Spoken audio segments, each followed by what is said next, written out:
Hello students, lesson number 4 thermodynamics के ये part 7 में आज हम देखने वाले हैं reversible and irreversible process. That is here we see the types of thermodynamic process. ये पार्ट में हम थर्मोडायनेमिक प्रोसेस को देखने वाले हैं। तो इसमें से पहले दो टाइप से देखने वाले हैं आज। पहला है reversible and irreversible processes and second है आइसोथर्मल प्रोसेस। और एक एक्सप्रेशन भी देखने वाले हैं, expression for the work done and heat transfer for an isothermal process.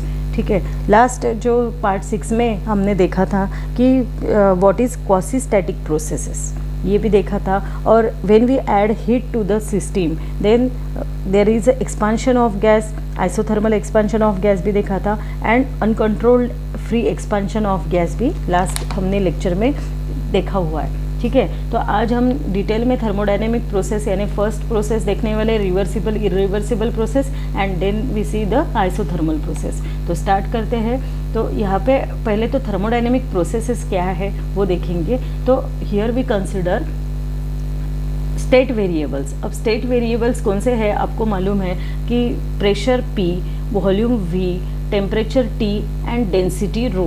These are known as, इन चारों को क्या बोलते हैं, they are known as state variables.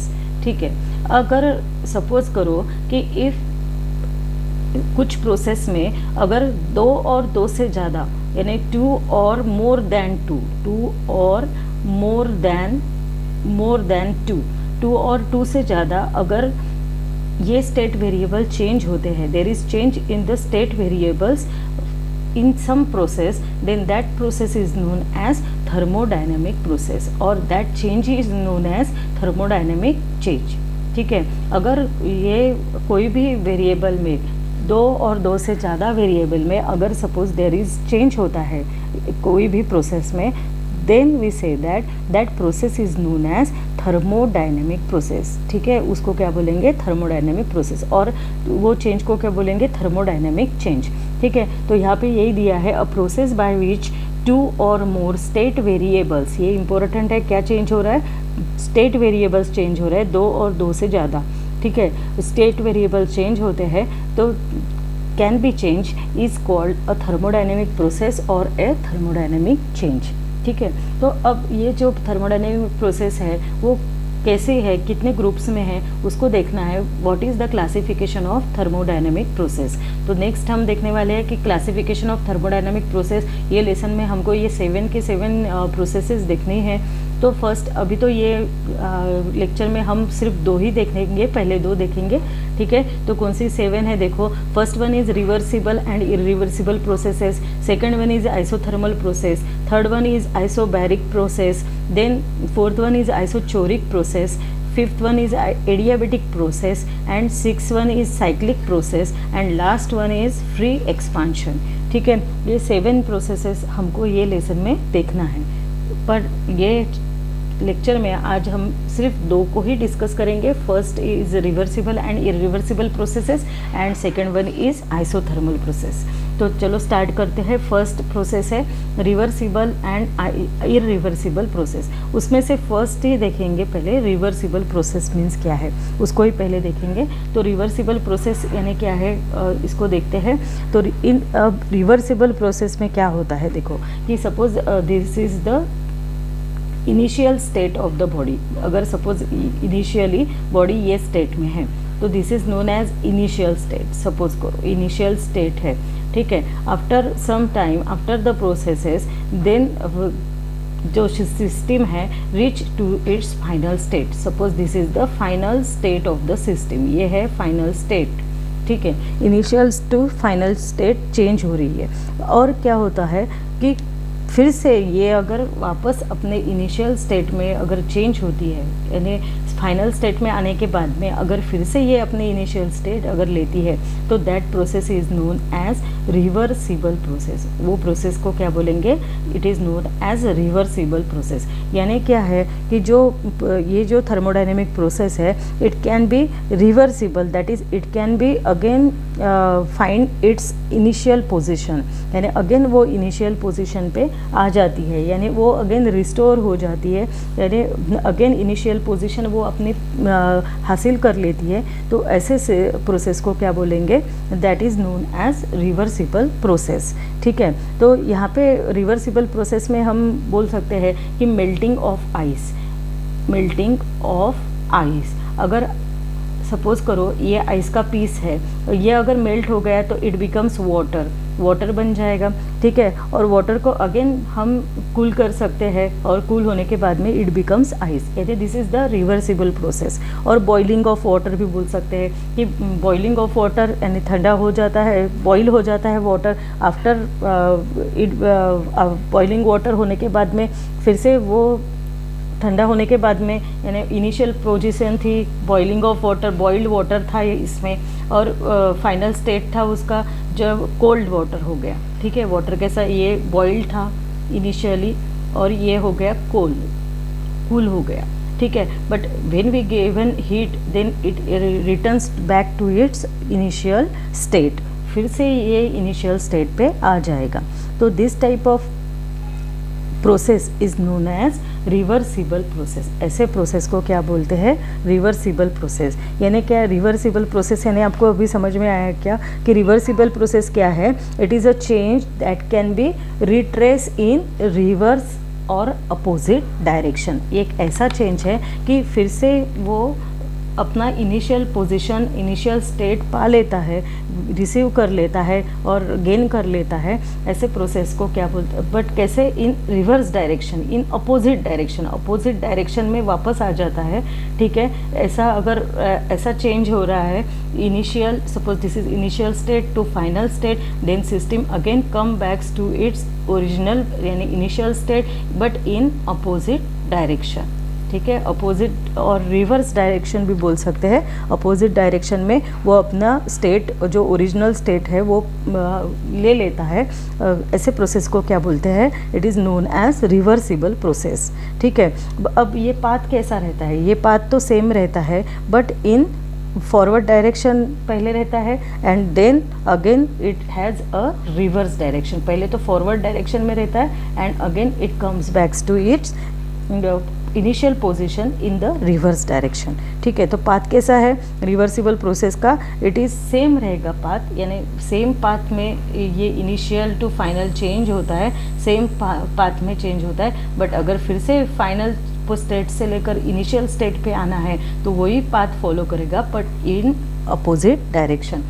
अब फिर से फाइनल टू इनिशियल आते समय वही पाथ, वो सेम पाथ फॉलो करेगा बट इन अपोजिट डायरेक्शन। इसको भूलना नहीं है, it follows the same path in opposite direction. और वी से दैट अपोजिट भी बोल सकते हो, अगर ये भी बोल सकते हो कि रिवर्स डायरेक्शन।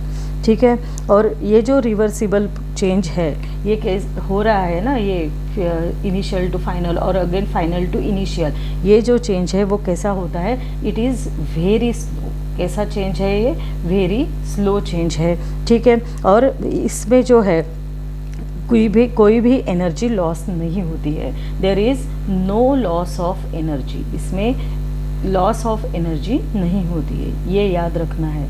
ठीक है, तो क्योंकि बॉडी सिस्टम जो है वो इनिशियल स्टेट पे आ जाती है, तो ये सब process initial to final and लगे again final to initial same path follow करती है बट अपोजिट डायरेक्शन में आती है, रिवर्स डायरेक्शन में आती है। स्लो प्रोसेस है ये, but here in this process there is no loss of energy, कुछ भी एनर्जी का लॉस होता नहीं है क्योंकि वो वही पाथ फॉलो करती है।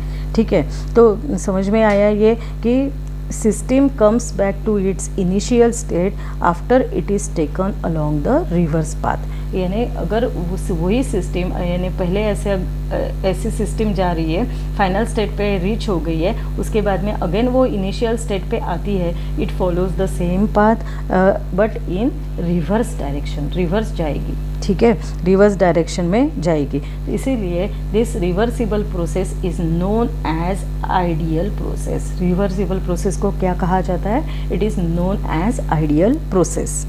ठीक है, समझ में आया। रिवर्सिबल प्रोसेस यानी क्या है कि जो प्रोसेस ओरिजिनल स्टेट में आ जाती है वापस, यानी इनिशियल टू फाइनल चेंज होती है, अगेन फाइनल से वो इनिशियल में आ जाती है, वो again initial state of the system can be restored, again वो सिस्टम जो ओरिजिनल पोजीशन पे थी वो उसको मिल जाती है, ऐसे सिस्टम को क्या बोलते हैं, रिवर्सिबल प्रोसेस। ऐसे सॉरी सिस्टम को नहीं, ऐसे प्रोसेस को क्या बोलते हैं, रिवर्सिबल प्रोसेस। ठीक है, तो यही सब मैंने यहाँ पे लिखा हुआ आपको दिखाई दे रहा है कि reversible process is a change that can be retrace in, retrace भी बोल सकते हो या ऐसा फॉलो भी बोल सकते हो, इन रिवर्स और opposite direction. The path of reversible process is same रहेगा, same in the forward and reverse direction. Forward direction में भी वही पाथ रहेगा, रिवर्स डायरेक्शन में भी वही पाथ रहेगा। ठीक है, इसको भूलना नहीं है। Reversible changes are very slow, जो रिवर्सिबल चेंजेस है वो स्लो रहते हैं और एनर्जी का लॉस नहीं रहता है उनमें। ठीक है, और the system comes back to its initial state after it is taken along the reverse path. Reverse path follow करने के बाद में सिस्टम ओरिजिनल पोजीशन आ जाती है, इसलिए this reversible process is known as ideal process. Reversible process को क्या बोलेंगे, it is also known as ideal process. ठीक है, तो यहाँ पे वही डायग्राम आपको दिखाई दे रही है, पीवी डायग्राम है ये रिवर्सिबल प्रोसेस की। तो आपको यहाँ पे दिखाई दे रही है, इनिशियल प्रेशर है पी आई, इनिशियल वॉल्यूम है वी आई, फाइनल प्रेशर है पी एफ, फाइनल वॉल्यूम है वी एफ। ठीक है, इनिशियल जब वॉल्यूम वी आई है तो प्रेशर यहाँ पे आपको दिखाई दे रहा है, ये प्रेशर है पी आई। ठीक है, A is initial position, initial state बोलेंगे, A is initial state and उसके जो कोऑर्डिनेट्स है वो आते हैं P I V I, and जो बी इज़, यहाँ पे बी नहीं लिखा हुआ है, मैं लिख लेती हूँ, यहाँ पे P F V F R the coordinates for the final state. अगर ये फॉलो करती है तो यहाँ पे आपको एरो दिखाई दे रहा है, तो उसकी पाथ कैसी है देखो, this is the path when system goes from initial state to final state, and again when it return to its initial state then it follows the same path but in reverse direction। मैं ये सब रब कर लेती हूँ, यानी आपको अच्छे से दिखाई देगा। तो देखो ये A to B, B यहाँ पे आपके बुक में भी B नहीं है तो आप उसको कर लीजिएगा करेक्ट। A to B यानी ये A क्या है, उसकी इनिशियल स्टेट है और B इज़ फाइनल स्टेट है। ठीक है, बी फाइनल स्टेट है, तो ए टू बी सिस्टम कन्वर्ट हो रही है, तो एरो की डायरेक्शन देखो, ये फॉलो करेगी वो path, but again when it follows comes backs to its initial state then it follows the same path but in reverse direction, इसलिए अब एरो उल्टा दिखाई दिया है। ठीक है, this is known as PV diagram of reversible process. समझ में आया, ये रिवर्सिबल प्रोसेस यहाँ पे कंप्लीट हो गई है। अब हम देखेंगे इरिवर्सिबल प्रोसेस यानी क्या। इरिवर्सिबल प्रोसेस, अब बहुत सारे बच्चे बोल रहे हैं कि आप मुझे ब्लैक बोर्ड पे पढ़ाओ, तो अगर आपको नोट्स लिखनी है, हमारी नोट्स कंप्लीट नहीं हो रही है, तो आप क्या करेंगे कि वीडियो को मेरे पॉज करके आप वो जो नोट्स आपको दिखाई दे रही है वो आप राइट डाउन करिएगा और फिर से प्ले करिएगा वीडियो को, और फिर से वो फॉरवर्ड जाएगा। जब जब आपको नोट्स लिखना है तब तक आप जो वीडियो है उसको पॉज करिएगा। ठीक है, और ऐसा भी आप एक टेक्निक है, और नहीं तो आप इसका स्क्रीनशॉट ले सकते हो और आराम से आफ्टर वॉचिंग द वीडियो आप उसको आराम से आपके हैंडराइटिंग में इसको लिख सकते हो। ठीक है, तो समझ में आया कैसे आप नोट्स लिख सकते हो। तो दो टाइप से लिख सकते हो, आप पॉज करके लिखो या कुछ देर बाद आराम से लिखना है तो इसका स्क्रीनशॉट लेकर फिर उसको आराम से देख के लिखो। ठीक है, ओके। तो नेक्स्ट प्रोसेस की तरफ जाएंगे, इरिवर्सिबल प्रोसेस। अब इरिवर्सिबल प्रोसेस यानी क्या है कि अगर हमको अभी हमने देखा है कि initial state to final state जाती है system, suppose this is the initial state A to B, अगर सिस्टम कन्वर्ट हो रही है, system initial to final state ले रही है, तो that system can not be return back to its initial state, फिर से वो इनिशियल स्टेट पे नहीं आती है। That process is known as irreversible process. Irreversible process, ठीक है। अगर इरिवर्सिबल प्रोसेस के लिए एक सिंपल सा एग्जांपल देती हूँ कि सपोज़ आपने ये चाय एक कप में रखी है और वो बहुत ही गर्म है, ठीक है। गर्म चाय ये कप में है, कुछ देर बाद वो ठंडी हो जाती है, ठीक है, बट अगेन से वो अपने आप कप में गर्म हो जाएगी क्या? ऐसा तो होगा नहीं, ठीक है। तो यानी this type of process is known as irreversible process, ठीक है। यानी here we consider two objects when we come और when we brought this two object in thermal contact. अब ये दो ऑब्जेक्ट कैसे हैं? दोनों अलग अलग टेम्परेचर पे है, एक का टेम्परेचर हाई है, एक का टेम्परेचर लो है, और we know that heat always flows from high temperature to low temperature, ठीक है। और कब तक फ्लो होती है? जब तक ये दोनों कैसे नहीं आ जाती है? Thermal equilibrium. थर्मल इक्विलिब्रियम यानी दोनों का टेम्परेचर कैसा हो जाता है? Both the temperature is equal to constant, यानी सेम बोलेंगे, कॉन्स्टेंट से अच्छा सेम नहीं हो जाता है दोनों बॉडी का टेम्परेचर, तब तक कि ये हीट फ्लो हो जाती है, ठीक है। तो जो ऑब्जेक्ट हॉट होता है वो again it becomes cool after some time. Hot object cool करेंगे अगर कुछ देर बाद, वो कोल्ड हो जाता है, कूल हो जाता है सम टाइम, बट अगेन अपने आप से वो हॉट हो जाएगा क्या? ऐसा तो होता नहीं है। तो ये जो ऐसे टाइप की प्रोसेस है तो उसको क्या बोलते हैं? This type of process are known as irreversible process. यानी ये प्रोसेस में जो सिस्टम है वो इनिशियल स्टेट को वापस नहीं आती है, इनिशियल स्टेट को वापस नहीं आती है। The system can not be return back to its initial state, initial state पे वो रिटर्न नहीं आती है। तो ऐसे सिस्टम को क्या बोलेंगे? दिस टाइप ऑफ सिस्टम और दिस टाइप ऑफ प्रोसेस जो सिस्टम ने बोलेंगे, this type of process is known as irreversible process, ठीक है। तो these are the irreversible process के लिए हम अब एग्जांपल ले सकते हैं कि सपोज़ एक बहुत फूला हुआ अपना बलून है, अगर इसको हम पंक्चर कर देते हैं तो वो क्या बन जाता है? ऐसा बन गया, ठीक है।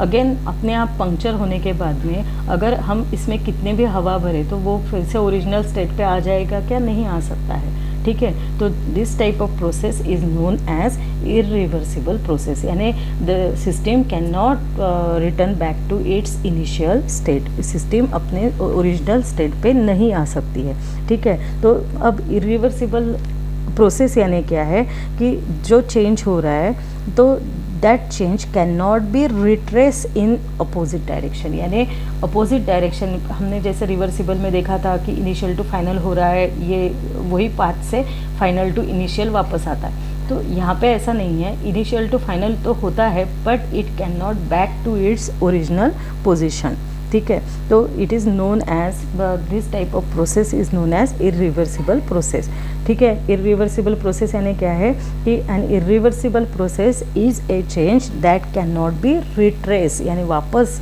ट्रेस नहीं करेगा इन रिवर्स और अपोजिट डायरेक्शन, ठीक है। तो यानी वी से दैट जो पाथ है वो सेम नहीं रहेगा फॉरवर्ड डायरेक्शन और रिवर्स डायरेक्शन तो वो आता ही नहीं है, ठीक है। तो यहाँ पे क्या होता है? There is a permanent loss, उसमें परमानेंट लॉस होता है।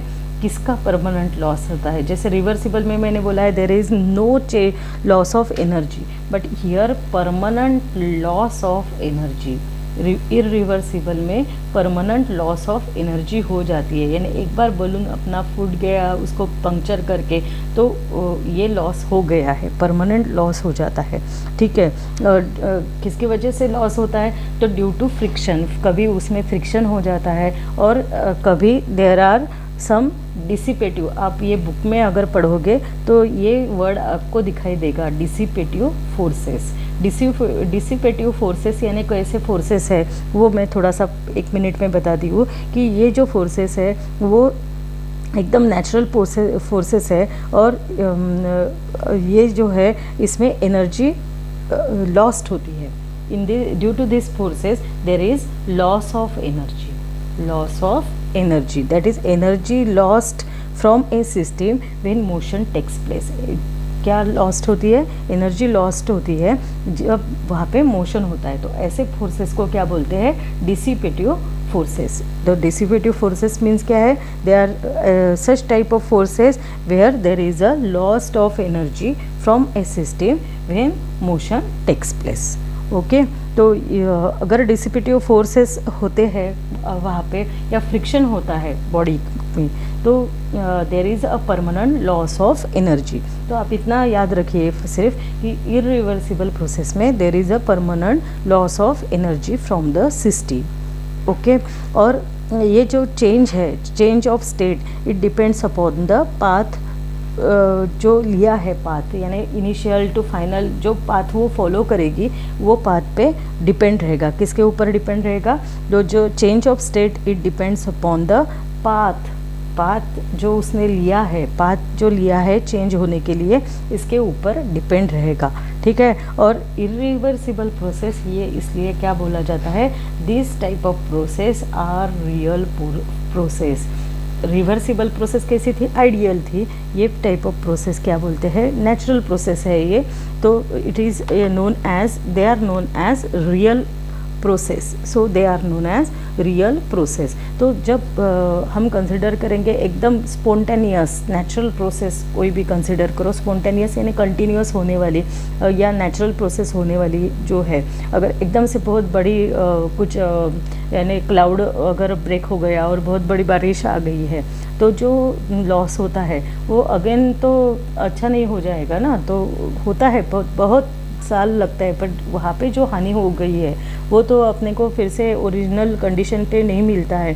तो जैसे ये spontaneous natural processes are also the irreversible processes, इसको भी भूलना नहीं है। जो नेचुरल प्रोसेस है स्पॉन्टेनियस कंटिन्यूसली होती है, this type of processes are also the irreversible processes.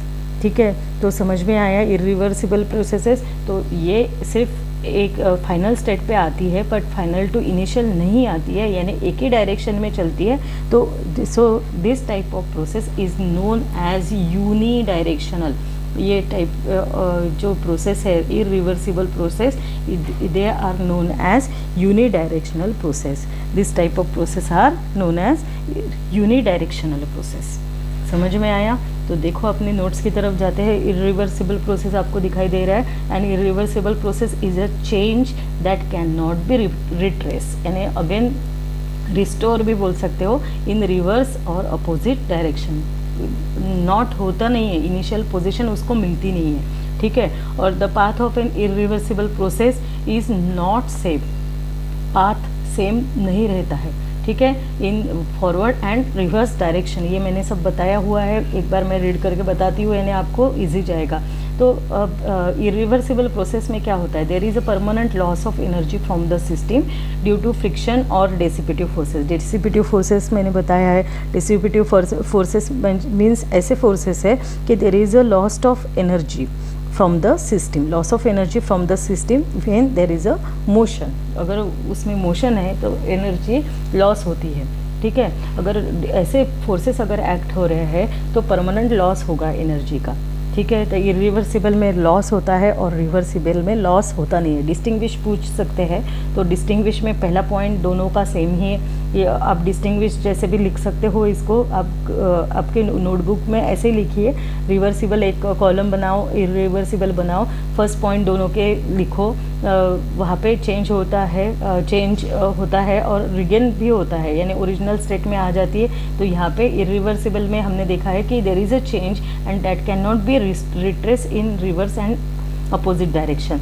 वहाँ पे जो पाथ है वो सेम पाथ फॉलो करता है फॉरवर्ड एंड रिवर्स डायरेक्शन के लिए। इरिवर्सिबल में ऐसा नहीं होता, डू नॉट द सेम। ठीक है, वह रिवर्सिबल में लॉस ऑफ एनर्जी नहीं होती है, बट इरिवर्सिबल में there is a permanent loss of energy from the system. ठीक है, ये आप इतना ही याद रखो। और रिवर्सिबल में हमने देखा था कि रिवर्सिबल में जो सिस्टम इनिशियल स्टेट में आती है तो it is taken along the reverse path, but यहाँ पे क्या होता है? The change of state depends upon the path taken to change the state during an irreversible process. जो स्टेट चेंज हो रहा है वो डिपेंड रहता है पाथ के ऊपर। स्टेट ऑफ चेंज, स्टेट का चेंज हो रहा है, स्टेट चेंज हो रही है, तो it depends upon the path. किसके ऊपर डिपेंड है? पाथ के ऊपर डिपेंड है। जो पाथ पे वो इनिशियल टू फाइनल जा रही है सिस्टम, वो पाथ पे डिपेंड है। ठीक है, और इरिवर्सिबल प्रोसेस कैसी है? They are real process. और रिवर्सिबल कैसी थी? They are ideal process. ठीक है, तो ये डिस्टिंग्विशिंग भी है। अब इसका पीवी डायग्राम हम देखेंगे। देखो यहाँ पे आपको पीवी डायग्राम दिखाई दे रहा है। तो ये पीवी डायग्राम क्या बताता है, देखो यहाँ पे again P V I are the initial state of the system and PF-VF are the final state of the system. तो यहाँ पे आपको दिखाई दे रहा है कि इनिशियल स्टेट में ए के लिए देखो प्रेशर जो है वो कैसा हो रहा है, डिक्रीज हो रहा है, ओके। बट वॉल्यूम जो है वो कैसा हो रहा है, इंक्रीज हो रहा है, नीचे से ऊपर जा रहा है ना, तो वॉल्यूम इंक्रीज हो रहा है यहाँ पे, ठीक है। तो इट इंडिकेट्स दैट कि प्रेशर और वॉल्यूम जो है, प्रेशर अगर डिक्रीज हो रहा है तो वॉल्यूम इंक्रीज हो रहा है, both are in opposite direction. तो ये दोनों अपोजिट ही रहेंगे, अपोजिट डायरेक्शन नहीं, यानी इनका स्टेट कैसा रहेगा, अपोजिट ही रहेगा। अगर P डिक्रीज हो रहा है तो V इंक्रीज होगा, ठीक है। तो ये डायग्राम आपको समझ में आई कैसे है। तो देखो मैं ये इसको थोड़ा सा इरेज कर लेती हूँ। देखो आप जो प्रेशर है वो कैसा हो रहा है, A to B चेंज हो रहा है, तो प्रेशर कैसा हो रहा है, PI से लेकर PF हो रहा है। इसका आप एरो देखो, PI to PF होगा। और B से अगर आपने देखा B, ये फाइनल स्टेट में क्या होगा, ये इनिशियल स्टेट में प्रेशर डिक्रीज हो रहा है। इनिशियल स्टेट फॉर इनिशियल, यहाँ पे मैं लिखती हूँ इनिशियल स्टेट में क्या डिक्रीज हो रहा है, प्रेशर डिक्रीज हो रहा है। और फाइनल स्टेट में, जब फाइनल स्टेट हम कंसिडर करते हैं, फाइनल स्टेट में वॉल्यूम जो है वॉल्यूम डिक्रीज हो रहा है, ठीक है। वॉल्यूम ये B से फिर से ऊपर जा रहा है ना, तो वॉल्यूम डिक्रीज हो रहा है। यानी हम ऐसा बोल सकते हैं कि इनिशियल स्टेट में अगर हम कंसिडर करेंगे प्रेशर डिक्रीज हो रहा है बट वॉल्यूम इंक्रीज हो रहा है, देखो वॉल्यूम ऐसा जाएगा ना, ठीक है।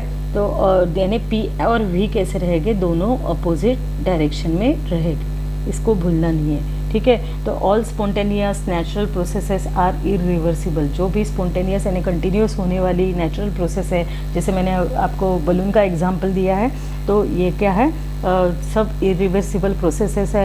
हीट फ्लोज फ्रॉम, ये तो हमको सब मालूम है, बहुत बार हमने ये लिया है, हीट फ्लोज कैसी होती है from higher temperature to lower temperature. और इरिवर्सिबल प्रोसेस में क्या है, it gives us the preferred direction of thermodynamic process, यानी फिक्स डायरेक्शन रहती है, ठीक है। An irreversible process can be said to be unidirectional process. इसलिए इरिवर्सिबल प्रोसेस को क्या कहा जाता है, it is known as unidirectional process, ठीक है। यूनिडायरेक्शनल प्रोसेस, तो ये सब हो गया, ये मैंने पहले आपको सब बताया, पर एक बार मैंने बोला कि चलो रीड करके बताती हूँ, इसलिए ये रीड करके दिखाया आपको। तो ये यही अपनी नोट्स है, इसका आप स्क्रीनशॉट ले सकते हो, ठीक है, ओके। तो यहाँ पे इरिवर्सिबल रिवर्सिबल प्रोसेस समझ में आई आपको। तो अब इरिवर्सिबल प्रोसेस क्यों होती है, व्हाट इज़ द कॉज, क्या कारण है इरिवर्सिबल प्रोसेस हैपन होने का। तो there are two main reasons, दो मेन रीजंस है, यहाँ पे आपको दिखाई दे रहे हैं, दो मेन रीजंस है। फर्स्ट तो फ्री एक्सपांशन। अगर हमने देखा है कि गैस, लास्ट ही लेक्चर में हमने देखा है कि if there is a sudden expansion in the gas, if they are separated by some partition, but if this partition can be broken, then we see that कि there is a sudden expansion of the gas, ठीक है। तो this is main cause of irreversibility, यानी एकदम expand हो गया ये gas, तो वापस ऐसा नीचे फिर से वो जाकर बैठेगा क्या, ये यहाँ पे नहीं होगा ना। तो ये जो है free expansion of gas is the main cause of irreversible reaction. Irreversible process का ये मेन कॉज है, यही एक कारण है, हो सकता है कि एकदम से एक्सपांशन हो गया है गैस का, ठीक है। और सेकंड वे क्या है, एक्सप्लोजिव यानी बॉम्ब ब्लास्ट हो गया, तो जो केमिकल जो कंपोनेंट्स उसके निकल गए हैं, रेडियो एक्टिव एलिमेंट्स जो अगर निकले हैं, वो वापस से जाकर बॉम्ब में नहीं बैठ जाएंगे, ठीक है। तो explosive chemical reactions takes the system to non equilibrium states, यानी ये जो एक्सप्लोजिव केमिकल रिएक्शन है वो भी एक टाइप का कॉज हो सकता है इरिवर्सिबिलिटी प्रोसेस के लिए, ठीक है। और वो जो ऐसे प्रोसेस के जिसमें फ्रिक्शन है और विस्कोसिटी और डेसिपेटिव फोर्सेस है। डेसिपेटिव फोर्सेस मैंने अभी बताया है आपको कि डेसिपेटिव यानी ऐसी प्रोसेस की जिसमें एनर्जी लॉस्ट होती है, ठीक है। डेसिपेटिव फोर्सेस है वहाँ पे। तो ऐसे में इरिवर्सिबिलिटी प्रोसेस हो सकती है। ठीक है, तो ये समझ में आया कि यहाँ पे आपको एक मैं एग्जांपल देती हूँ कि एक आधा बच्चा है, अगर वो स्लाइडिंग गार्डन में खेल रहा है और स्लाइडिंग पे बैठा हुआ है, तो अगर यहाँ से वो स्टार्ट करेगा तो इजीली वो नीचे आ सकता है। ठीक है, बट अगर सपोज़ करो ये पोजीशन पे आने के बाद में उसने क्या कर दिया, बहुत फ्रिक्शन हो रहा है यहाँ पे, फ्रिक्शन है ना, फ्रिक्शन हो रहा है यहाँ पे, बट ये पोजीशन पे बीच में वो आता है, तब वो क्या करता है, ये सब पकड़ के बैठ जाता है स्लाइड को। तो यहाँ पे क्या होता है, उसकी जो मैकेनिकल एनर्जी है, मैकेनिकल एनर्जी ये क्या हो जाती है, there is loss of mechanical energy, mechanical energy loss हो जाती है। ठीक है, लॉस हो जाती है, और वो लॉस होती है इन द फॉर्म ऑफ हीट।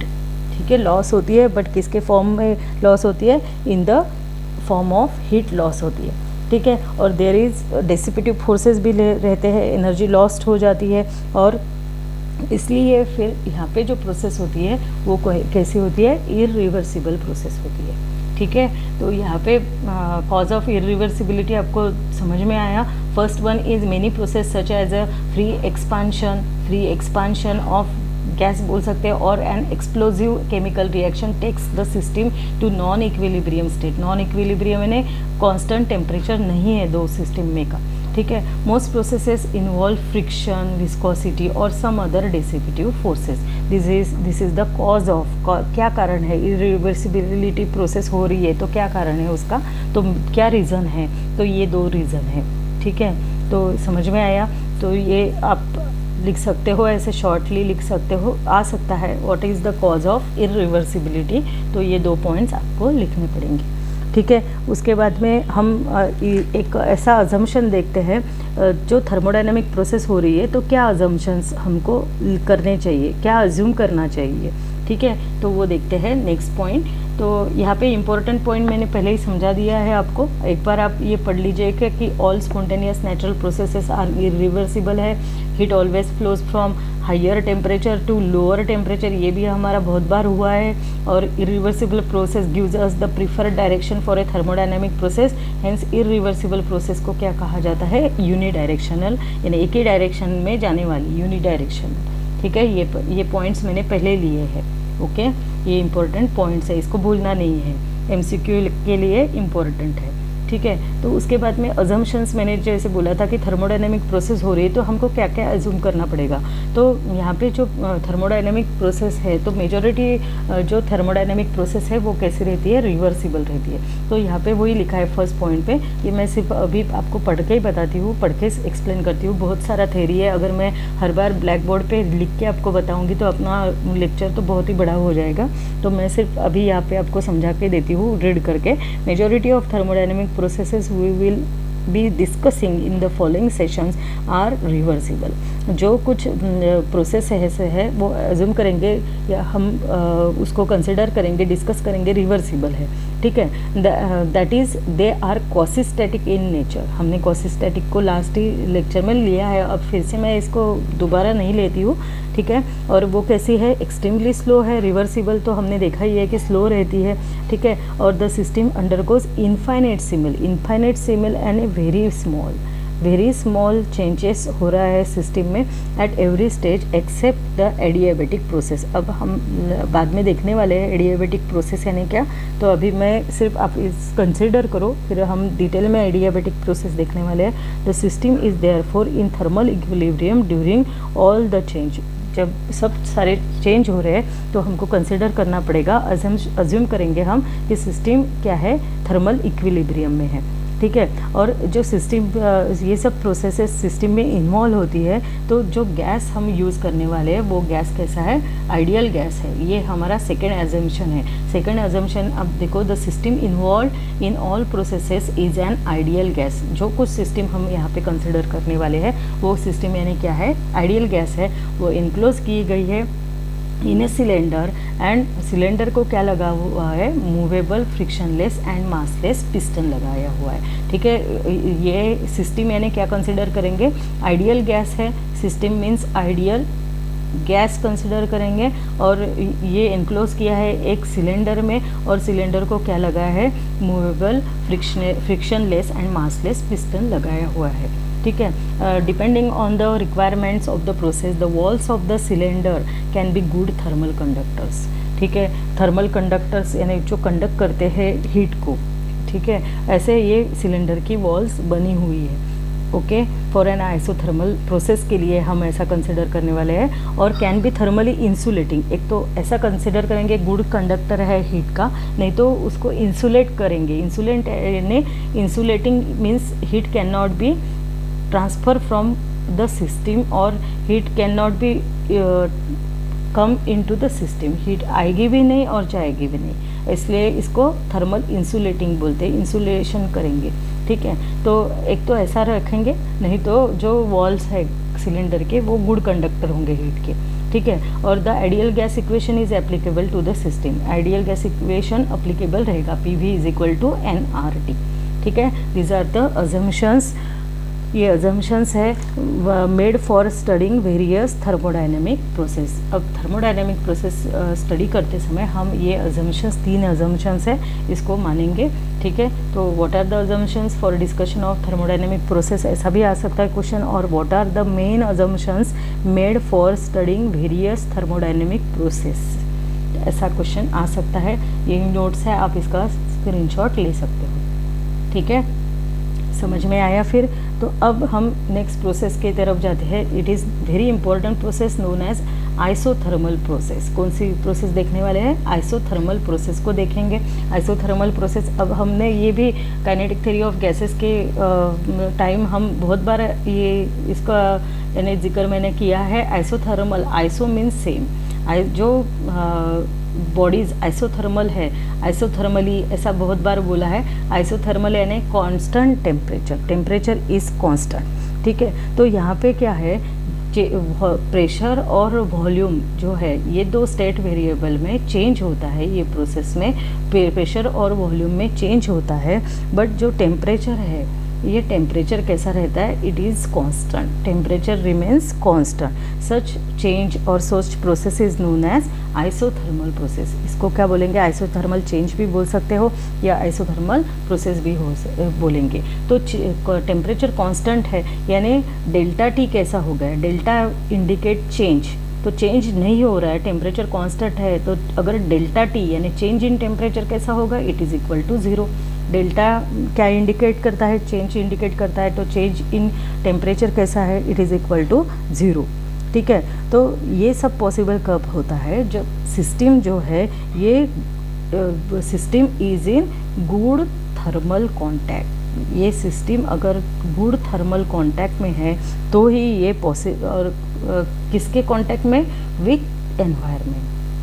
ठीक है, good thermal contact with the environment अगर सिस्टम रहती है तो ही ये पॉसिबल रहता है। दैट इज़ जो हीट ट्रांसफ़र होती है सिस्टम में, एक तो हीट आएगी, सपोज़ ये सिस्टम है अपने और आजू बाजू में उसका एनवायरनमेंट है, तो एक तो सिस्टम से हीट जाएगी एनवायरनमेंट में, और नहीं तो एनवायरनमेंट से हीट आएगी सिस्टम में। ठीक है, तो ये जो है this is extremely slow process होती है, और कब तक ये चालू रहती है, जब तक both are in thermal equilibrium में नहीं आती है। ये भी हमने देखा है, थर्मल इक्विलिब्रियम जब तक कि मिलता नहीं है तब तक के ये ट्रांसफ़र ऑफ हीट मेंटेन यानी चालू रहती है, system to environment, environment to system. जैसे हमने बोला है कि एग्जांपल लेते हैं कि suppose here we consider ice, अगर ये आइस का पीस है, ठीक है, तो और कांस्टेंट टेम्परेचर में अब यहाँ पे आइस जो है मेल्ट हो रही है, आइस क्या हो रही है, मेल्ट हो रही है। ठीक है, तो कब तक ये मेल्ट होगी, जब तक के एनवायरनमेंट का जो टेम्परेचर है, सपोज एनवायरनमेंट का टेम्परेचर टुडेज टेम्परेचर है 35 डिग्री सेल्सियस है, तो जब तक के ये आइस 35 डिग्री सेल्सियस तक नहीं होता है तब तक वो मेल्ट हो गए, यानी बोथ द सिस्टम। अब यहाँ पे सिस्टम क्या है, आइस है और एनवायरनमेंट है, तो सिस्टम और एनवायरनमेंट का टेम्परेचर जब तक सेम नहीं होता तब तक वो मेल्ट हो जाती, उतनी वो मेल्ट होगी। ठीक है, तो यहाँ तक आपको समझ में आया। क्या है तो यहाँ पे टेम्परेचर रिमेंस कांस्टेंट रहता है, तो टेम्परेचर कांस्टेंट है। अब अपना आइडियल गैस इक्वेशन क्या है, PV is equal to nRT, temperature remains constant, so we write here PV is equal to constant. PV कैसा होगा, कांस्टेंट होगा। और अगर सपोज करो मैं फिर से यहाँ पे लिखती हूँ PV T is constant, so we get PV is equal to constant. और सपोज करो इनिशियल स्टेट के लिए वेरिएबल्स है PI VI, these are known as initial state है। और PF VF, this is known as final state, ये है final state of the system है। ठीक है, तो अब PV is equal to constant है ना, तो हम लिखेंगे PI VI is equal to PF VF is equal to constant. ठीक है, तो ड्यूरिंग ये जो आइसोथर्मल प्रोसेस हो रही है तो इंटरनल एनर्जी ये कांस्टेंट है ना, क्योंकि हमने बोला है temperature remains constant, temperature constant है यानी there is no change in the temperature, that is it is equal to 0। तो ये सब हो रहा है, मीन्स क्या है, टेम्परेचर कांस्टेंट है, मीन्स जो इंटरनल एनर्जी है, internal energy is denoted by U, it is equal to constant. ठीक है, इंटरनल एनर्जी कैसे रहेगी, कांस्टेंट रहेगी, यानी उसमें चेंज नहीं होगा। Change is denoted by this triangle, it is known as change, it is known as delta U is equal to 0। Change ही नहीं हो रहा है इंटरनल एनर्जी में। इंटरनल एनर्जी कैसी है, कांस्टेंट है। अगर चेंज ही नहीं हो रहा है तो energy exchange it is use in the form of work, और सो हियर जो हीट सप्लाइड हो रही है it is equal to W, work done, Q is equal to W हो जाएगा। ठीक है, तो ये Q is equal to W, Q और W का कंसेप्ट हमने पहले ही देखा हुआ है, बहुत बार हुआ है ये। अब मैं इसमें ज़्यादा टाइम वेस्ट नहीं करती हूँ, तो ये समझ में आया ना आपको कि PV is equal to temperature constant है, इसलिए चेंज इन टेम्परेचर 0 है, so PV is equal to constant है, so PI VI is equal to PF VF is equal to constant मिलेगा। अब इसीलिए जो इंटरनल एनर्जी भी कांस्टेंट रहेगी, ये उसमें चेंज नहीं होगा, इसलिए delta indicate change in internal energy is 0, so energy exchange is use to perform the work, and so जो एनर्जी एक्सचेंज हो रही है it is denoted by Q is equal to W। ठीक है, तो यही सब यहाँ पे लिखा हुआ है। देखो एक बार डेफिनेशन पढ़ते हैं, process in which change in pressure and volume takes place at constant temperature. किस में चेंज हो रहा है, प्रेशर एंड वॉल्यूम, और टेम्परेचर कैसा है, temperature is constant, is called as isothermal process, और it is also known as isothermal change. For such a system delta T is equal to 0। ठीक है, और this is possible when system is in good thermal contact with its environment and transfer of heat from और to the system is extremely slow. एक तो system में energy heat आएगी या इस सिस्टम से हीट जाएगी, बट ये कैसा है, very slow, so that thermal equilibrium is maintain throughout the change. Thermal equilibrium यानी कांस्टेंट टेम्परेचर रहना चाहिए। ठीक है, for example melting of an ice which takes place at constant temperature is an isothermal process. Melting of an ice is the example of isothermal process. इसको भूलना नहीं है। ठीक है, जो मैंने बोला वो यहाँ पे आपको सभी दिखाई दे रहा है। PV is equal to constant है, और इसलिए PI VI is equal to PF VF भी कॉन्स्टेंट हो जाएगा। आइसोथर्मल प्रोसेस है तो इंटरनल एनर्जी जो है system it does not change, so U is equal to यहाँ पे delta U is equal to 0 चाहिए था, delta U is equal to 0। Therefore energy exchange is use to perform the work, therefore Q is equal to W। ठीक है, तो यहाँ पे अपने आइसोथर्मल प्रोसेस के लिए जो ऐसा क्वेश्चन आ सकता है कि व्हाट इज़ आइसोथर्मल प्रोसेस और एक्सप्लेन आइसोथर्मल प्रोसेस, तो आपको ये सब पॉइंट्स 9 पॉइंट्स लिखने पड़ेंगे। ओके, और आइसोथर्मल प्रोसेस की जो PV डायग्राम है उसको आप देखेंगे कैसी है PV डायग्राम। तो देखो यहाँ पे PV diagram of isothermal process दिखाई दे रही है। It is also known as isotherm. इसको क्या बोलेंगे, आइसोथर्मल प्रोसेस की जो PV डायग्राम है इसको बोलते हैं आइसोथर्म। ठीक है, it is also known as isotherm है। ठीक है, यहाँ पे कांस्टेंट टेम्परेचर है, here T is T is equal to constant है। और ये यहाँ पे ग्राफ आपको दिखाई दे रहा है पीवी यानी प्रेशर वर्सेस वॉल्यूम का, ठीक है। तो ये अभी ये आपको दिखाई दे रहा है V I is final initial volume, final volume, initial pressure, final pressure. ये बहुत बार हमने डायग्राम देखी हुई है, वही है, ठीक है।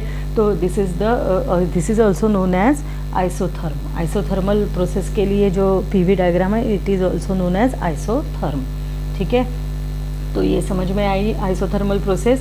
तो एक्सप्लेन आइसोथर्मल प्रोसेस बोले तो आपको ये सभी पॉइंट्स लिखना पड़ेगा। तो ये आप इसका स्क्रीनशॉट ले लो, ओके। उसके बाद में एक्सप्रेशन देखना है work done and heat transfer for an isothermal process. इसका एक्सप्रेशन देखेंगे तो यहाँ पे मैंने इसलिए ये सब लिख के रखा है कि आपको नोट्स चाहिए तो ये नोट्स आपको मिल जाती है, ठीक है, इसलिए मैंने यहाँ पे लिखा हुआ है। तो मैं आपको एक्सप्रेशन है तो थोड़ा सा मैं समझा देती हूँ, ओके। तो यहाँ पे हमको कंसिडर करना है या फाइंड आउट करना है expression for the work done. Work के लिए एक्सप्रेशन निकालना है, work done and heat transfer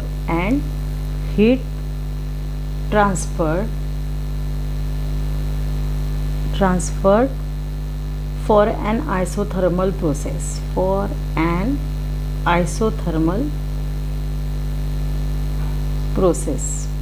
उसके लिए वर्क डन कितना होता है वो निकालना पड़ेगा, ठीक है। तो आइसोथर्मल एक्सपेंशन के लिए हमने पहले अज्यूम किया है कि हम कंसिडर करेंगे आइडियल गैस। पहले तो हम कंसिडर करेंगे आइडियल गैस को कंसिडर करते हैं।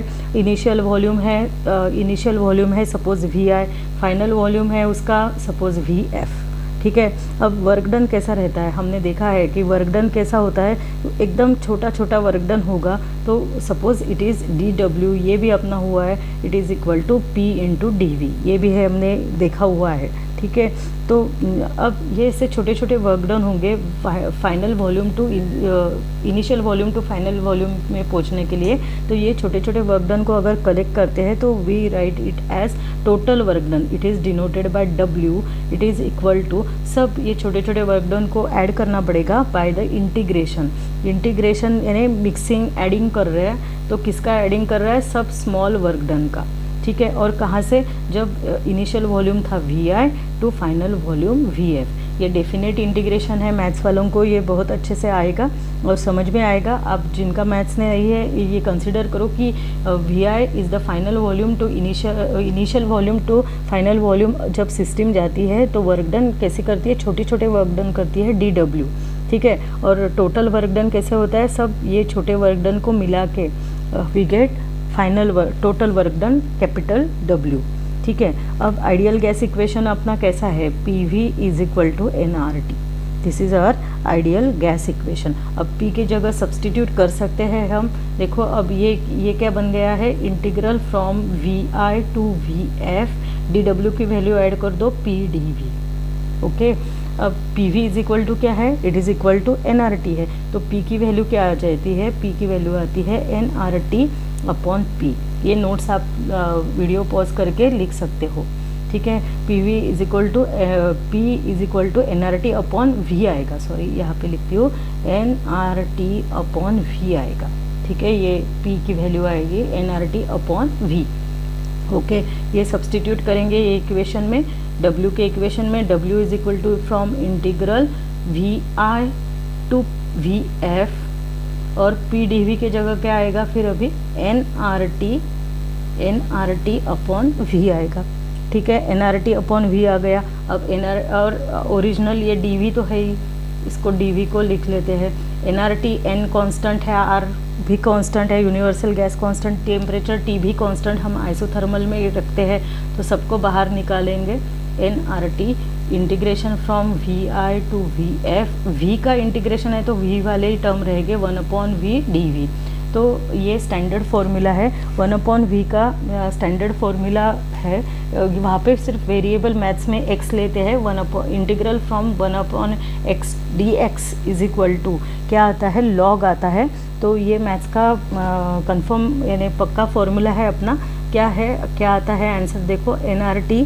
अब यहाँ पे आएगा ln यानी लॉग, ठीक है।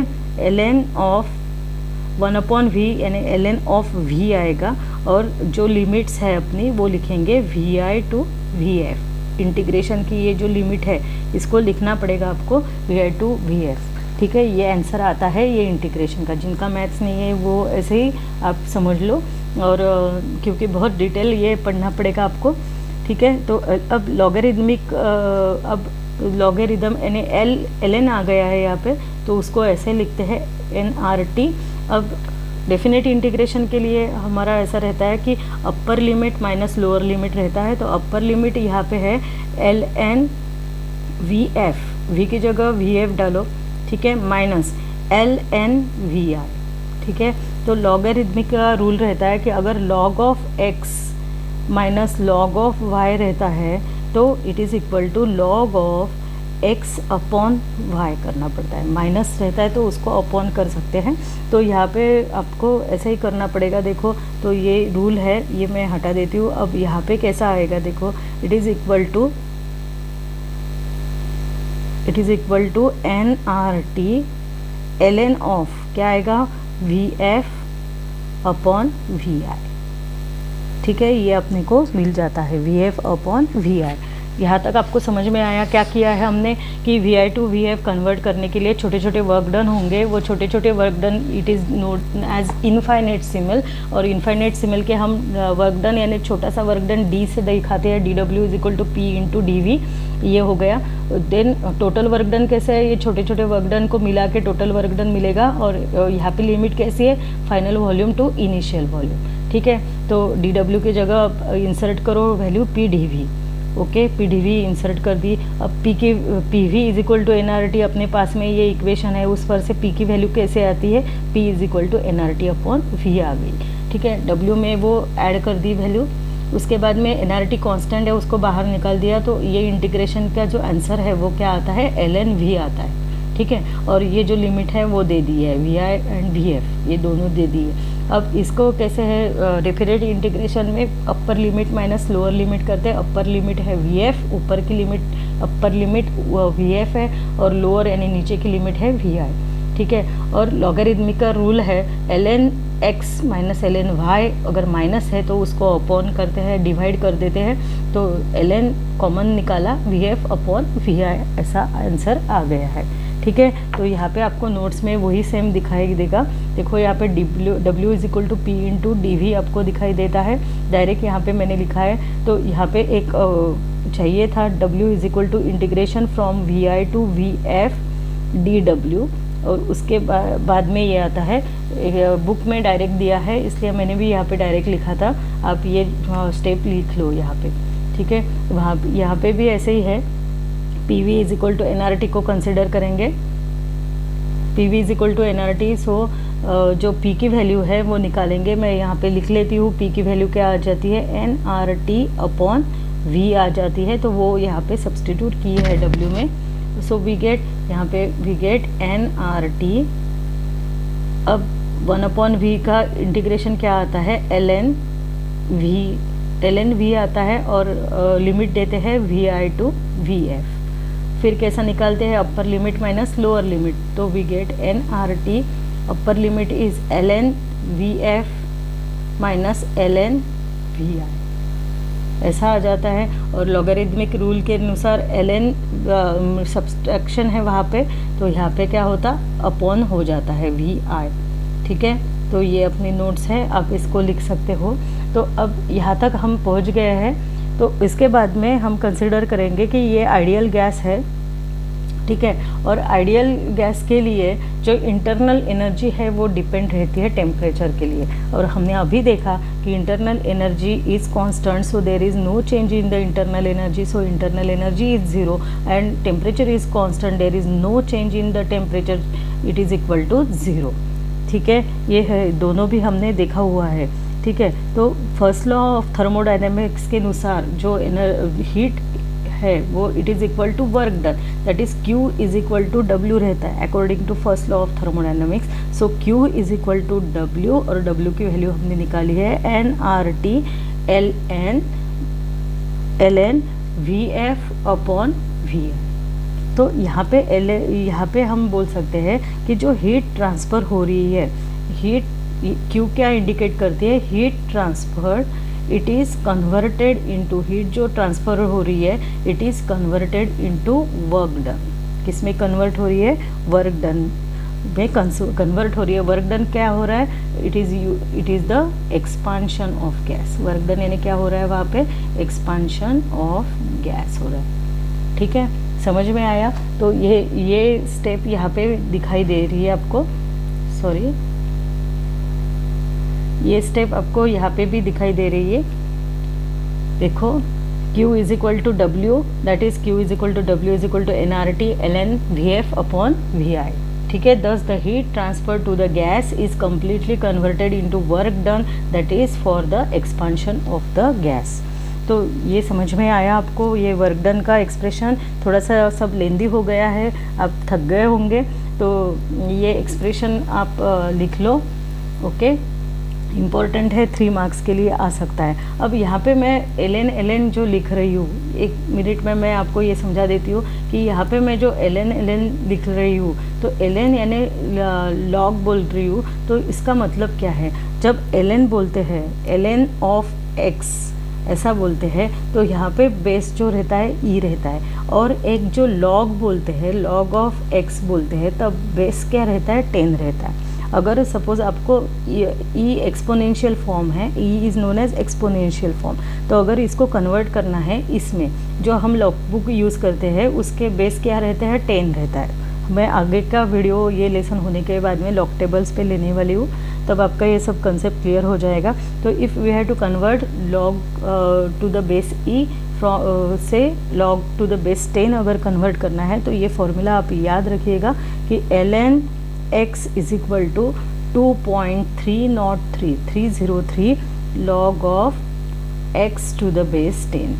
ठीक है, यानी ln यानी e बेस से 10 बेस को कन्वर्ट करना है, तो किससे मल्टीप्लाई करना पड़ेगा, 2.303 को से मल्टीप्लाई करना पड़ेगा। ठीक है, तब ये कन्वर्ट हो जाएगा।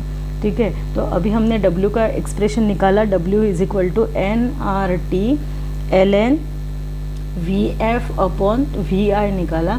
तो अगर हमको log टू द ln में निकाला है, अगर इसको कन्वर्ट करना है तो कैसा करेंगे, 2.303 ऐसा करेंगे, मल्टीप्लाइड बाय NRT, फिर लिखेंगे log 10 नहीं लिखा तो भी चलेगा, VF अपॉन VI, इसको भूलना नहीं है।